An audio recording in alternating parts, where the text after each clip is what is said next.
My name is Raquel Horsford. I am a performer, professional dancer, actor. I am also a fitness professional. I grew up on the East Coast. I grew up in New Jersey and did my training in New Jersey and New York. I currently live in Los Angeles, California. I like literally been doing this for 40 years. I am in my 40s. And I'm proud to say that I think every year of my life, I've done some kind of performance every year. Like I think that was one of my goals when I was younger. Every year of my life, I want to perform. So at least once I've hit the stage once, or Zoom, or some kind of performance experience every year of my life. That's how passionate I am about expressing myself. I have to say that this profession keeps you young, I think. It keeps you connected to imagination, creativity, and I think that's the driving force to living, opposed to being, here alive in a physical sense, like to live, to have experiences, to have expression, to have creativity is really important. It's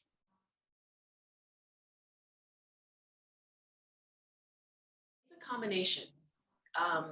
When I'm teaching, sometimes I'm working for a studio, sometimes I'm hired as a contractor for a company to come and work with them temporarily. Sometimes I'm contracted for a longer period of time, for maybe a year contract to work with someone.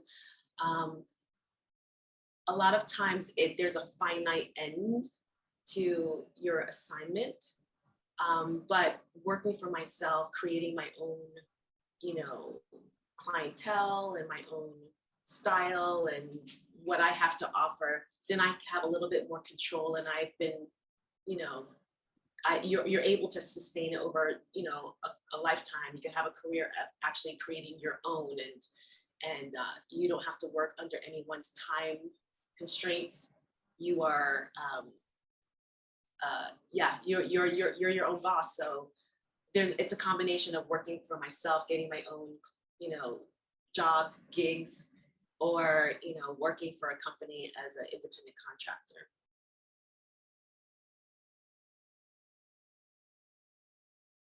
I would say, a choreographer is part of the team, the creative team.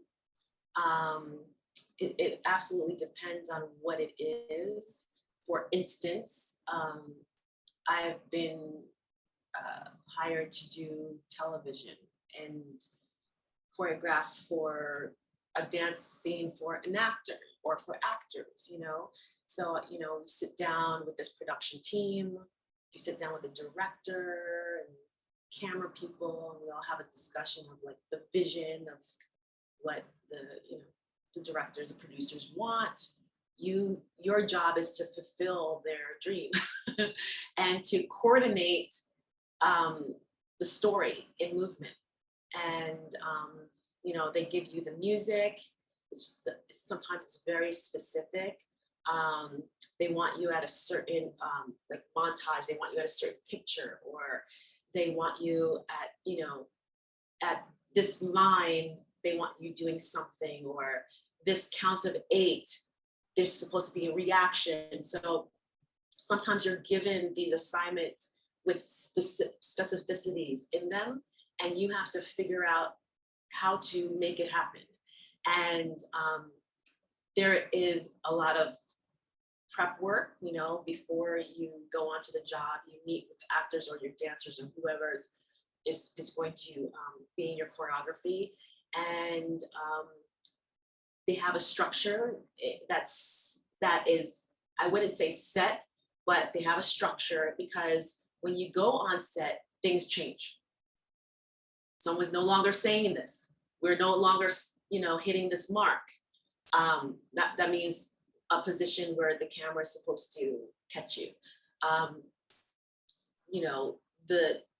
Maybe one of the producers, they're like, I don't like it. that's not what I wanted. I want something else. So it's kind of your job to, um, you know, be the problem solver and think on the spot. You have to be able to handle pressure. Can't take anything personal. You have to trust, have some kind of trust with your actors or your dancers. Um, and it could be, I mean, changes could happen as soon as like just before we go on. Okay, instead of going, exiting left, I need you to exit right, stage camera right. Then you're gonna hold it, and then you see the look of like fear, like and they're like, okay.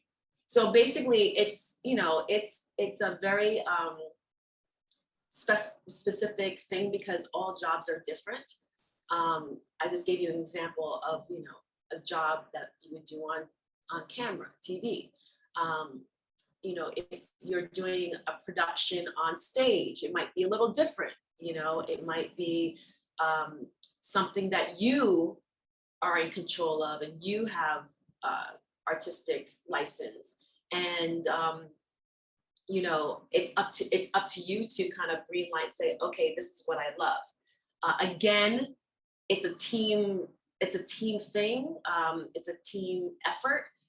Your dancers have to have some kind of like trust, and your dancers have to have the ability and skills to do what you need them to do, right? So it kind of matches. Sometimes there's productions that are very technical in dance. Some jobs are very just pedestrians. So there is a level of expectations that differ, job to job.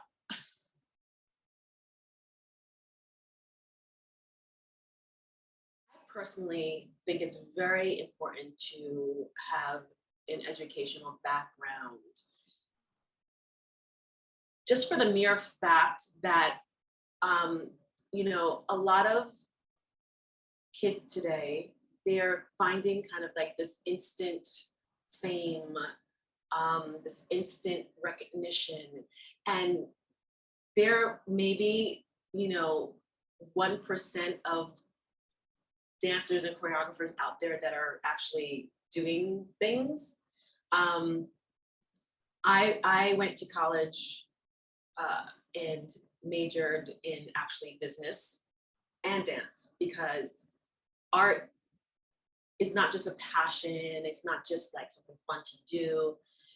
If you're going to do this for your life, it is a business, right? So you have to know your worth as an artist, and the information and the wealth of information and skill that you have to pass on to others.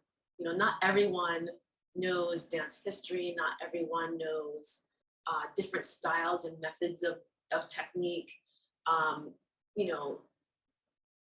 anatomy and kinesiology, and all of these subjects that you learn when you are studying. You do not need a degree to become a dancer. You do not need a degree to become a choreographer.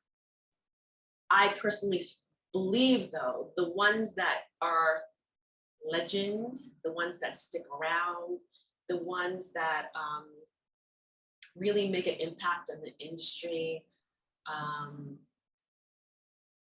think that it's really special. It's really special to have that, because outside of dance and performance, there's education, and you could always, transition to teaching, teaching young people, teaching high school, teaching college, collegiate level. I personally think if you can do it, I think that it makes your life, it makes you more secure in your ability, I believe. I think that, there is some clout when you're going for certain positions, not performance wise, but maybe you want to work for a dance company outside of dance. Maybe you want to teach at a college level. You're going to need these requirements. You're going to need your master's or your BFA or whatever they require. Yeah, I just want to like really stress that if you're going to go into the arts, whatever it is a business. That's, it's show business. And one of the most important things is like knowing your worth. And I feel like when you come with education and when you come with information and knowing what you're doing, truly knowing what you're doing, your self-worth goes up.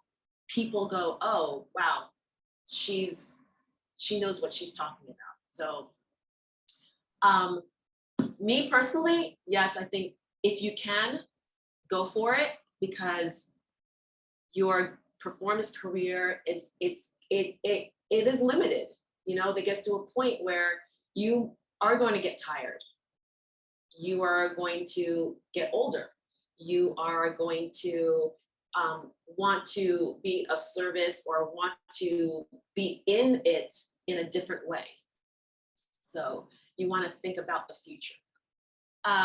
When I was going to school, it was very different from like the dance degrees that they have now, the education. Not the education part, but the dance as career. They're starting to add dance as a career part in the curriculums now.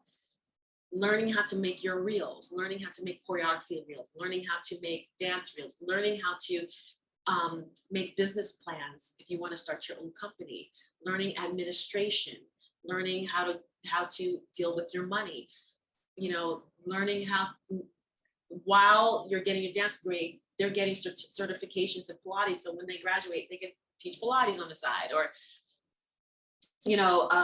and they're dancing with dance companies and they're traveling and, they're leaving school with like a media packet, or, you know what I mean?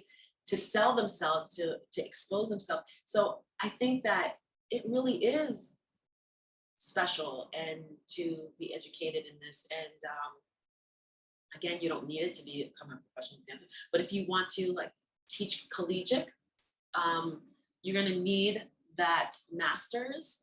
I don't have a master's, unfortunately. I have a bachelor's, and I have a bachelor's in business. I don't have a master's, and I wish I did. I wish I did do like, after I did my whole like Broadway stint and all that stuff, I wish I went back and just got my master's, because now I'm at a stage where I would love to teach collegiate, because one, I am in the industry. I have experience, I have professional experience in dance and choreography and whatnot. And I think that people would really benefit from the information that I give them. But you need that piece of paper. You need that piece of paper. So now I could teach workshops, I could teach at studios, but collegiate wise, I have to go back to school, or I have to come back, or they have to like give me a special, like, special, I don't know, permission to teach without it, and using my experience as the degree.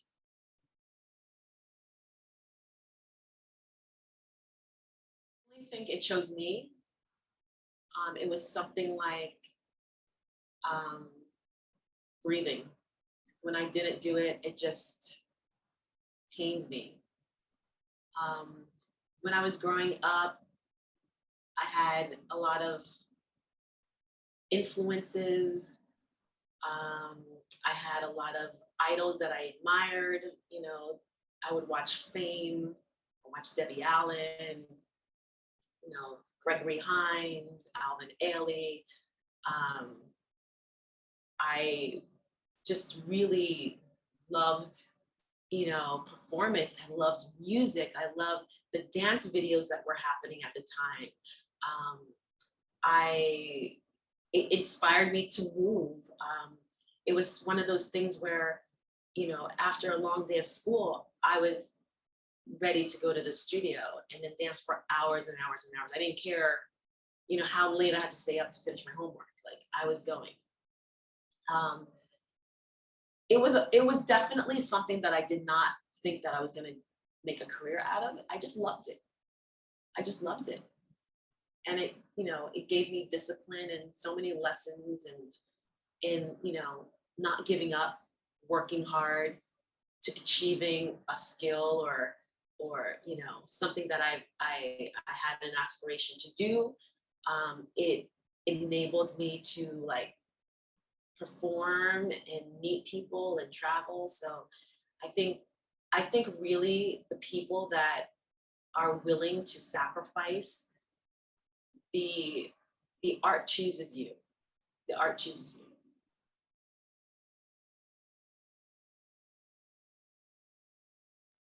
I feel like again, the dancers that the teachers that I had, they were actually working dancers as well, which was really special because they gave a lot of insight on what was happening out in the industry. And anytime they had an opportunity or if they got a job to do something, they would come to the students and say, hey, we're looking for a couple dancers to blah, blah, blah, blah, you know? Um, I I think I started, I don't know, like late 80s. Uh, you know, I don't know, maybe when I was 13, I think uh, my dance teacher was choreographing a modeling show at this club, at this like preteen club. We used to have preteen clubs, like 13 to 18 or whatever. And it was called Mingles. And they had this fashion show, and she hired, you know, she hired a couple of students from the studio to do a performance. And we did. I think we got paid a little something, not a lot, but you know, that was kind of like, oh, this is cool. This was fun. This was exciting. Um, you know, I think I also used to do regional theater, you know, and I used to do plays, you know, at you know, it's like a little, it wasn't like a community theater, but it was like, you know, it was a state funded, you know, theater company. And I would do performances. Again, the choreographer of the play would have something going on.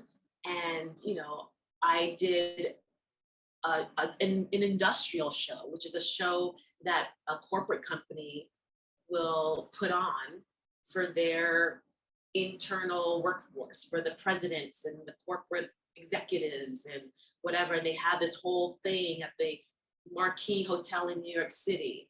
And they'd hire, you know, I remember they hired Ray Charles, and we were the girls, you know, and it was very Broadway-ish. And I was 15, I think, when I did that. And I was like, oh my God, I'm in New York and I'm performing, you know, and you know, I got a job that way, and I made a couple of $100 for, you know, 3 days of work or something like that. You know what I mean? Like it was again nothing, but it was so big at the time. It was so big for me that I was like, wow, I'm, you know, and it's all these like putting in the work, just doing, getting involved with your studios and your theaters and putting yourself out there so that you make connections. And this is all networking that you don't even know you're doing. Um, and you know, you show up, you're a professional no matter what it is. If it's community theater, if it's a high school production, if it's, you know, New York City's an industrial, it's a movie, like whatever you do, you show up, be professional. People will remember, and they'll go, oh, I remember that girl. She was amazing. I think I'm gonna think of her when I have something. And they do, you know, so I think the foot in the door is a very difficult thing to explain because it really is you putting yourself out there. And, it's a little right timing, and just work, just putting yourself out there. I mean, everyone's story is going to be different. Your mom might, your mom might know a director and hook you up. I don't know. that happens. Someone, sitting at a bus stop in Hollywood and she's cute, and a writer's like, oh my God, she's amazing. I'm gonna sign her with this agency. Like, everyone has their own story, as off like crazy to like someone actually working with someone going, hey, I know someone that would be perfect for this. It just, there is no formula. It's just really you I think just you putting in the work, putting in the energy, and doing a good job when you have the opportunity, whatever it is.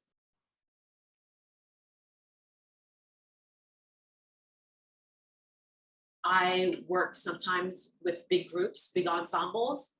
I sometimes work with, um, sometimes it's three of us. Sometimes it's just me.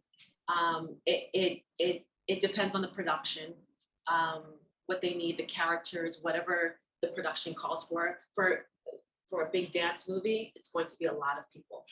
They're going to have like the extras maybe that are dancing all over the place, and you can't even see anyone's face. You just like see everyone.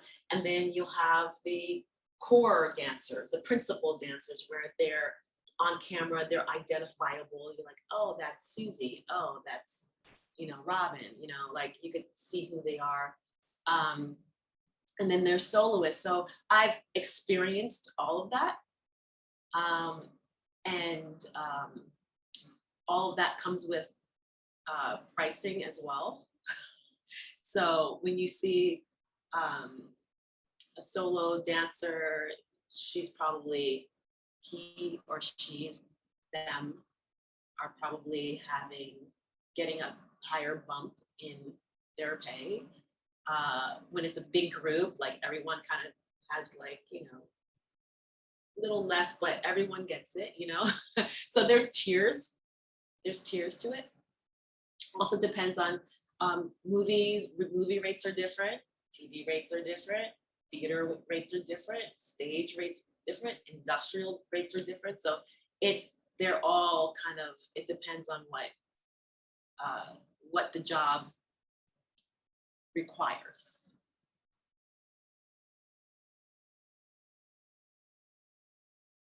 When I was in high school, I had a summer job and I worked at the store called Unlimited. And after the summer, I was like, I could be doing something so much better than this. It was cool to make a paycheck, but honestly, I was just like, I'm missing something. I want to go to New York City and just take class. That's all I want to do. So that was one. Then I had a couple of jobs in college that were, corporate. And every time I went in, a little bit of myself died. So, I was also dancing at the same time. I was dancing with a dance company, I think, at the time. And they would have performances in the summer. So I would have to ask, like, can I have this day off because I have this performance? And they were like looking at me like they couldn't believe I was asking for that reason. And they were like, I don't think so. And I was like, oh. And then, I'd work hard. Anything I do, I just put my 100% in. And they're like, well, all right, well, you could take this day off, but you have to work more hours to make up whatever. And I was like, okay, fine. And then like at the end, they were like, do you really want to do this? Like, do you want to do this as a career? And I was looking at them like, no, not really. not really. I was like so honest. I was like, no, not really. They're like, okay.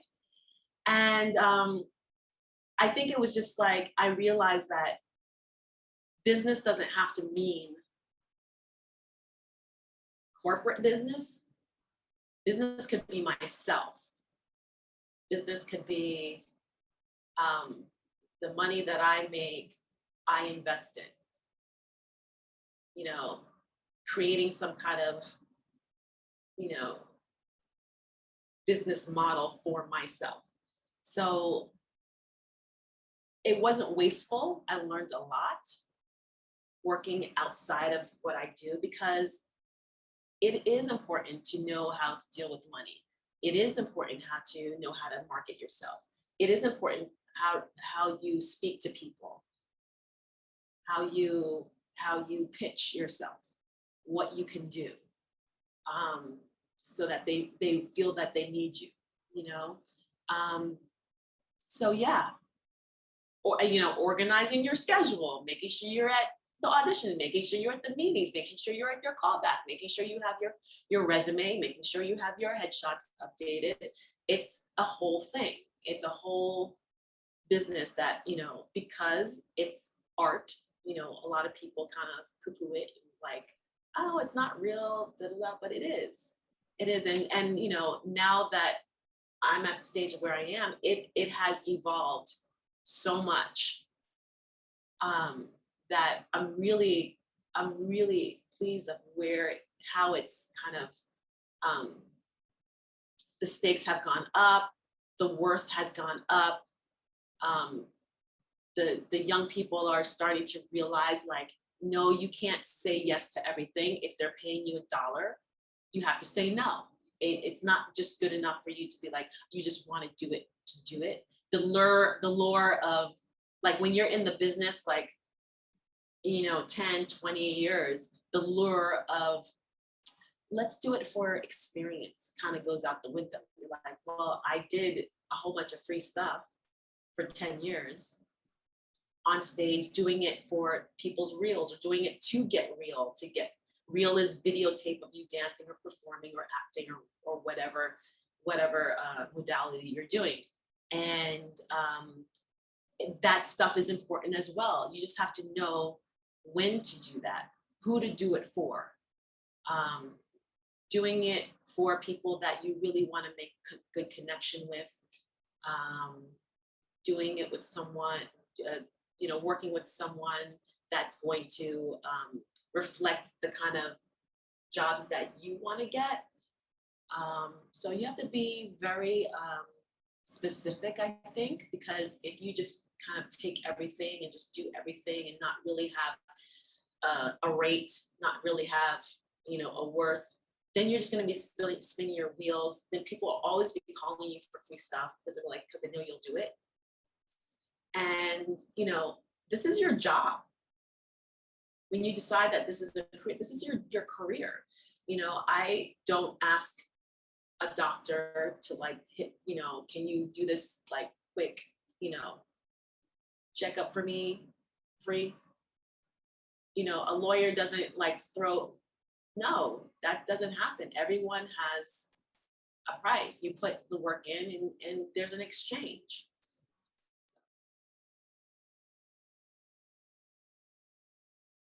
I've choreographed shows where I had to do choreography for, like, bungees, or bungee cords, like people, like, kind of flying. I work with, like, a stunt coordinator, and I watch their rehearsal, like the safety and how it does and what kind of movement you can do, and then you work together, you learn about it, and then you make it happen. I see this a lot in concerts, like big pop and stuff. They're flying in the air, or there's something, there's stilts, and you're coordinating choreography on stilts or something like that. Yeah, so I mean, sometimes, yeah, you're given a piece of costume and you're like, hey, we want this incorporated, can you make this transition a quick change? Or yes, I've done that. And again, your job is to make it happen. As much as you're like, I don't know how this is going to happen. This is impossible. I don't understand. But your job is to like really make it happen. I know that I've worked with a lot of people, and I have to say, like, the best experiences, the best people that I've witnessed are the people that get an assignment and they don't react, then I'll go, oh my God, like that's crazy. They go, they take a breath, they take a beat, like, okay. And then they're like, okay, we'll make this happen. And they do. And then they go back to the team, they go back to the dancers. This is like a team effort making this happen. So like, can we do this? And they're like, okay, we'll try. And then they'll try. I'm like, oh my God, okay, hold on. All right, let's do this now. So it's really, nothing's impossible, and you have to just keep that in mind. Because if you're already defeated in the assignment, then like the director's like, what use are you? Like, your job is to help me make this happen, and you're an expert in movement. So maybe the way I'm thinking is not gonna materialize in whatever it is that I want, but maybe you have a solution to make it materialize, and that's basically your job, to like be this problem solver.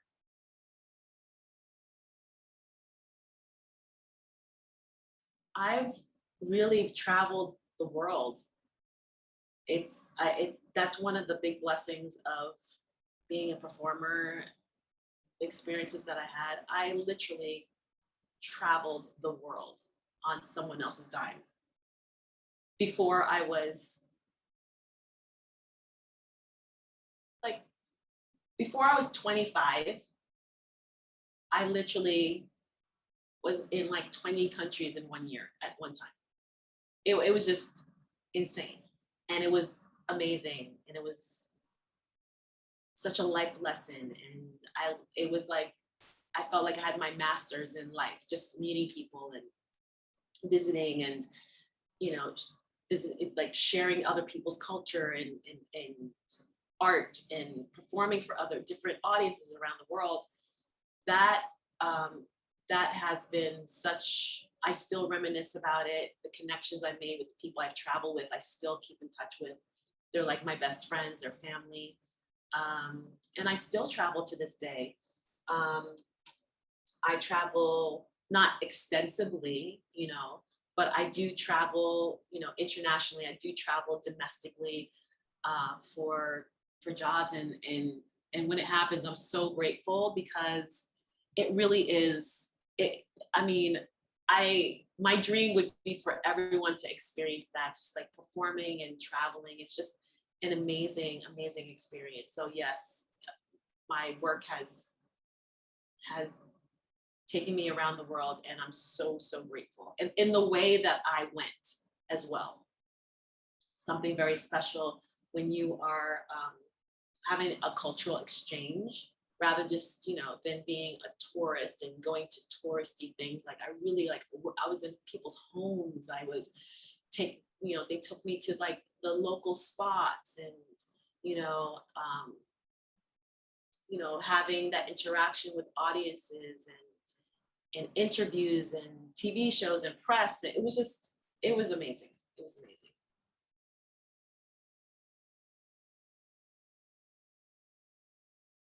For a long time myself, the stigma, when I was growing up, the stigma was like, it's a hobby and dancers are not that smart, and that was something that was just, it really hurt my feelings, because I was smart, and, I was a scholar athlete, and I just really resented the fact that, when I was asked, what do you want to do? And I'm like, I want to be a dancer. I want to be a choreographer. And they're like, you know, right away, like, what is that? Like, that's not really a career. That's not really. And you know what? They're right. They're in a way, they're right, because, historically dancers are not paid a lot. They are not revered, you know, like, as a royal court or anything. They're just, they're living with like 5 other roommates, and they're hitting the streets. You see the movies, like they're like in their running shorts and their like backpack, and I mean, yeah, the stigma of dancers are they're talented, but they don't make a lot of money. They're not that smart because there's a very limited amount of work for people. Everyone seems to be kind of, scrapping for like the little roles or whatever they could do for whatever little money they could get it for. And then it kind of devalues everyone. Um, and, I think that was my impetus in double majoring. I didn't fully do dance degree because I really didn't, like I said, you don't need one. You train, you're good, you're gonna make it, you know? Um, but I did go to business school. Was it something like I learned a lot? Was it something that tugged at my heartstrings? No. I had a balance. I learned what I needed to learn. I fulfilled my cup with my art. And I made that happen. I sacrificed and I made it happen and I did it. And honestly, it was just proof to me that I'm smart, I'm worthy, I can do this if I wanted to. If I really wanted to and like things were really bad, I could go into that world. I have the ability to do it. So I think for me, that was just my thing. But when I look back, I'm so happy that I did because, again, you are your business. You have to register yourself. You have to make your logos. You have to set your rates. You have to send invoices. Like there's so much business in what you do that, because I went to college, because I went to business school, from the beginning, when I got my very first big job, I started investing. I started investing my money. I got a financial advisor and I just started investing.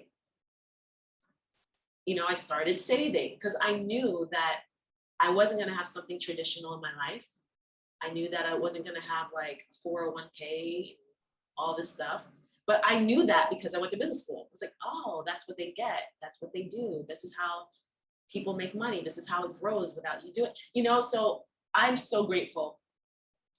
Also, I'm grateful for the support of my family. My family comes from I'm a first generation American. They're very successful people. My parents worked, they took care of us, they've never said, no, you can't do that. They actually really just let me do me. And I know not everyone has that support, and it's sad, because really like there's only a certain time in your life that you kind of have that freedom to just take a chance. And I think after high school, during college, like that's your time to figure out who you are. You don't have to make decisions like people major in things like that doesn't mean that that's your for God's sakes, like you haven't traveled, you haven't had life experiences, you haven't gotten your heart broken, you haven't done this, like, there's all these things that give you resilience. And to think that you can't even act on your passion during that time is really sad. So I was really happy that my parents, they supported me in a way that I did well in school. I was disciplined. They saw me working, and they saw me doing jobs here and there, and they saw my potential. And they knew that, I had a plan. There was a certain way I wanted to live, and that I was not going to settle for anything less. So yeah, I'm really grateful that I had the support of my teachers, my dance teachers, my mentor, and my family.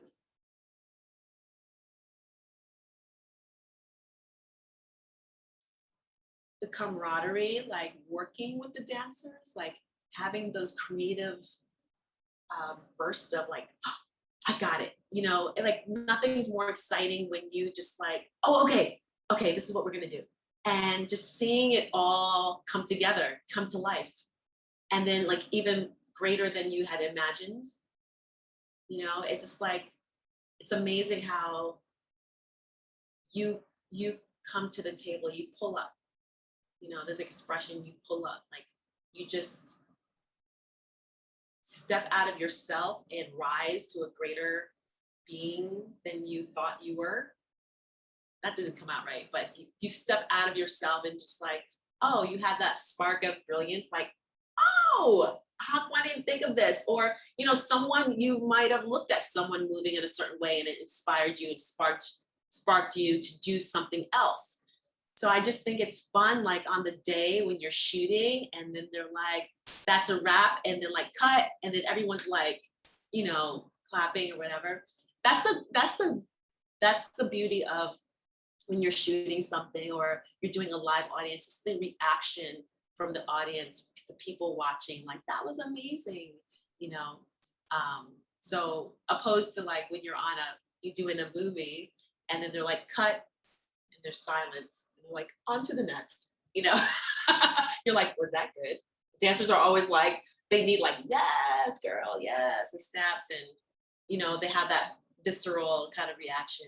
But in the choreography world, yes, when everything happens and the director's like, amazing, you know, like when you give the people what they want, that's, you know, that's the fulfilling part.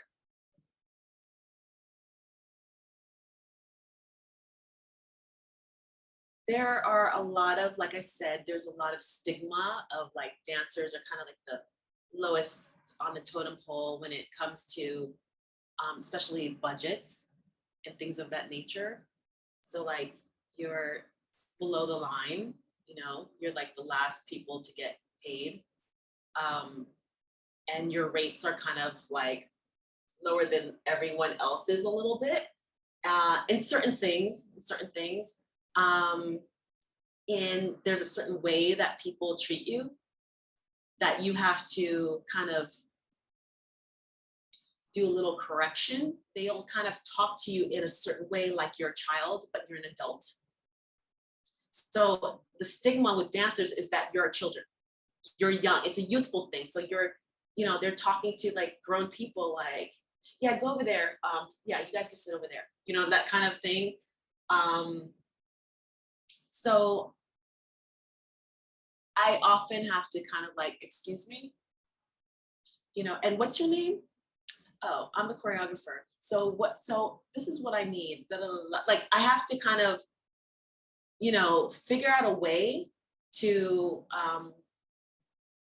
teach them how to treat you, right? And that comes with experience. There is a union, SAG-AFTRA union, Screen Actors Guild union, that takes care of performers. And a lot of dancers over the past 20 years that I've been involved with them um, advocate for our safety on set, for our respect on set, for how many hours we work, for when they give you meals, when they give you breaks, when they give you a standard, reasonable living wage salary for certain union jobs. Um, you get points going towards your health insurance. Like there's a whole bunch of laundry list of things that have been advocated for dancers to get, you know, standard, you know, respectable wages and treatment. So it's coming up. It's coming up. And it also depends on if you're a star choreographer or if you're a newbie, you know what I mean? So I fortunately I fortunately had the great experience of being treated well as a choreographer. You know, they generally do treat them pretty respectfully.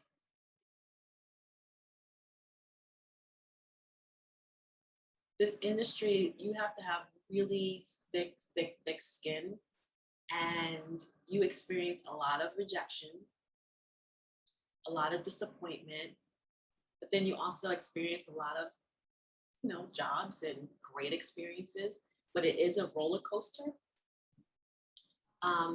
There's literally, like, I feel like the chosen few that, like, work consistently. It really is something that you have to go into really loving what you do.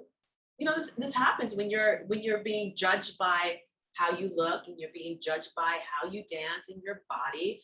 You get kind of like, am I good enough? Like, you almost like feel like you need that validation, because auditioning is like, they're about like, you please stay.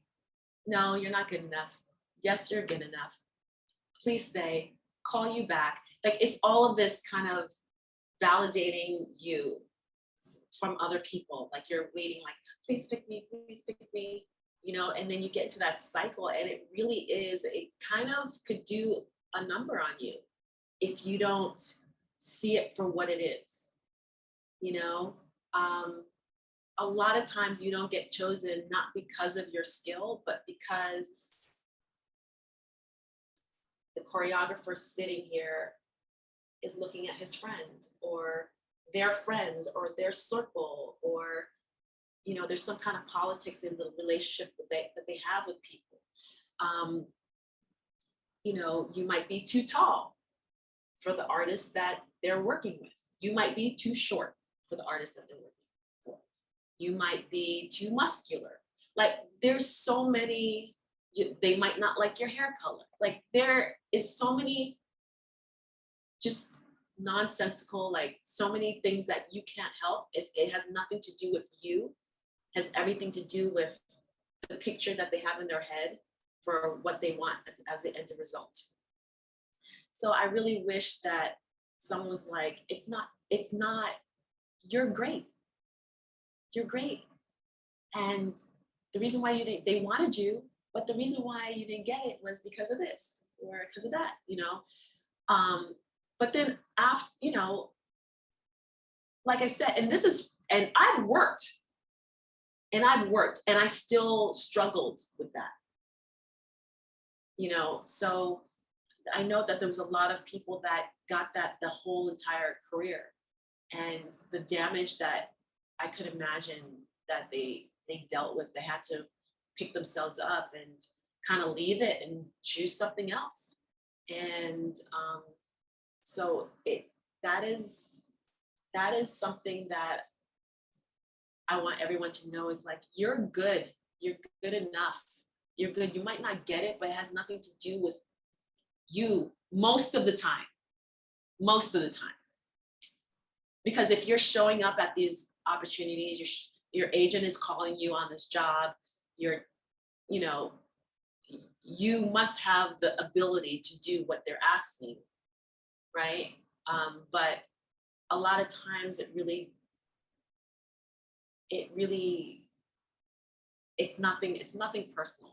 It's nothing personal.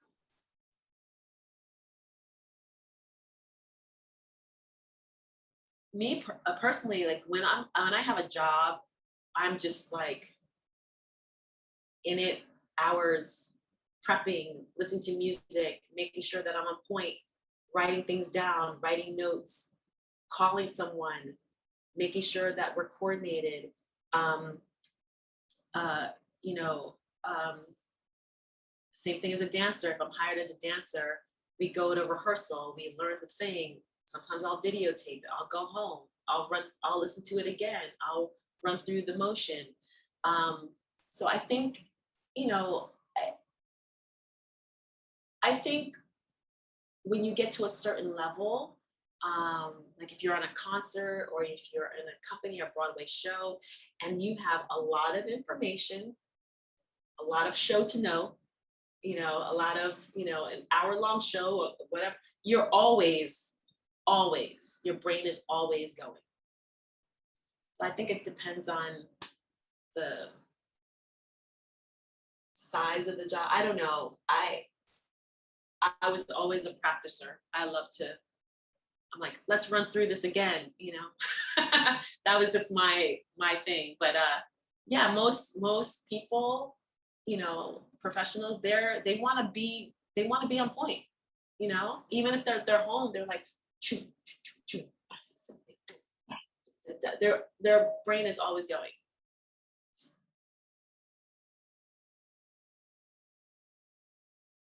For myself, just I don't want to prescribe anything, but I really believe that you have to follow what gives you joy and passion. And whatever that is, if you put your whole being into it and not think of it as a fallback, which they used to say back in the day, like, oh, that's, you're doing dance, but what's your fallback? So they're already like, when you fail at that thing, what other thing that you're gonna do? And I get what they mean. And I think that whatever that you love, whether it's entertainment, dance, business, whatever it is, you follow what excites you. You follow what in your gut feels good. And then you open up opportunities in that realm so that you're not stuck in putting your eggs all in one basket, right? So you want to be a choreographer, amazing. Maybe you shadow a director. Maybe you direct a short film. Maybe you become a director then you become a producer. Then you become a creator. You know what I mean? There's always know that you are not beholden to one thing. And find the branches of that thing that makes you excited so that you have options to move, because you will be a choreographer, you'll be this, you'll come back, you'll do this, you come back, you'll do that. You have to know how to pivot. You have to know how to not let one thing devastate you if it doesn't happen. And you know what? You might want to be an executive after your dance career. You might want to be a doctor. You might want to be a physical therapist. You might want to be a lawyer. You might want to go into entertainment law. And everything is possible. You could be everything. This could be a chapter of your life and you could move on to something else. Like, it's all good because that's what life is about. It really is dancing through. You're dancing through life. You're moving here, but whatever you do and wherever you go, it has to feel right. It has to sit with you right, because you have one life. You have to live. You have to really, truly do things that fill you and make you grow. Take it from me. Try something. I dare you to fail. Just dare to fail. Dare to fail, because that is not going to make you or break you. You just tried something and it just didn't work. Oh, well, you never want to live with that, this is so cliche, living with that regret that you didn't do that. There's so many times where I've just tried stuff and sometimes I was surprised and sometimes, it was an utter failure. And then sometimes I took chances and I showed up at auditions that I wasn't called on, that I thought I should be called down, and booked it. I followed my gut. I was like, I don't know why my agent didn't call me on this, but I'm coming anyway. I don't care if they get mad. I'm going to show up. And I did, and I booked a couple of big jobs that way because I knew my ability and I knew my worth. And I was like, I know that that's for me. The thing that's constant is I never stop working. I never stop connecting. No matter how big or small the job is, I always put my 100% in because you never know. You never know what's going to happen. The most recent thing that the performance I've done was I did a movie, and I auditioned as a dancer, and then things kind of shuffled, and an actor got another job, and then I was presented with an opportunity. I believe because I showed up, I was professional, I gave my 100%, I came in with a great attitude, and it was like almost like I was auditioning for something that I didn't even know that was going to happen. And then when they needed someone to fill that spot, there you are. There you are.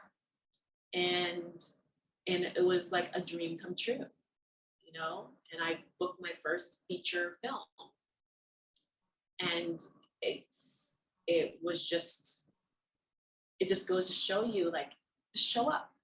Yeah, you have to give 100%, like not rolling in late, not rolling in with your sweatpants and just looking sloppy. And like, there's a thing for that when you're doing it yourself. But like when you're showing up at something, like you have to like really show up. You have to show up because you never know.